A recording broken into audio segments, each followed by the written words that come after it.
Hello అండి అందరికీ. Welcome back to another mini blog. ఇంకో కొత్త రెసిపీతో వచ్చేసిన కొత్తది ఏం కాదు, పాతదే మిరియాల రసం. ఇప్పుడు వచ్చేది చలికాలం కాబట్టి చాలామందికి కోల్డ్, కాఫ్, ఫీవర్స్ వస్తూ ఉంటాయి. సో ఇలా మిరియాల రసం చేసుకొని వేడి వేడి అన్నంలో తింటే చాలా బాగుంటుంది, గొంతుకి చాలా హాయిగా ఉంటుంది కదా.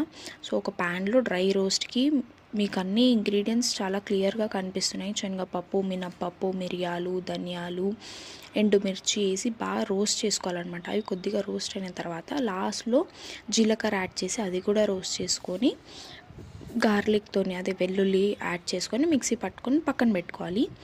టమాటోస్ని బాగా ఉడికించిన తర్వాత దాన్ని చింతపండు రసంతో పాటు మిక్స్ చేసి బాగా పిసుక్కొని మీ స్పైసెస్కి తగ్గట్టు అన్నీ యాడ్ చేసుకోవాలన్నమాట. పసుపు, ఉప్పు, కారం, కొద్దిగంతా బెల్లం అనమాట, అన్ని స్పైసెస్ని కంబైన్ చేయనీకి.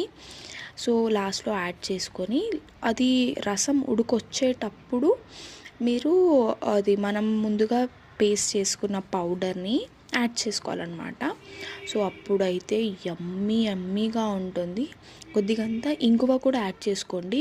సో డైజెషన్స్కి కూడా బాగా పనికొస్తుంది అనమాట. సో ఈ చలికాలంలో వేడి వేడి అన్నంలో రసం వేసుకొని తింటే ఉంటుంది, ఆహా అనాల్సిందే. లాస్ట్లో ఇంకా కొత్తిమీర యాడ్ చేసుకొని దించేసుకోవడమే. ఒక్కసారి మీరు ఇలా ట్రై చేయండి, ఎలా అవుతుందో చెప్పండి.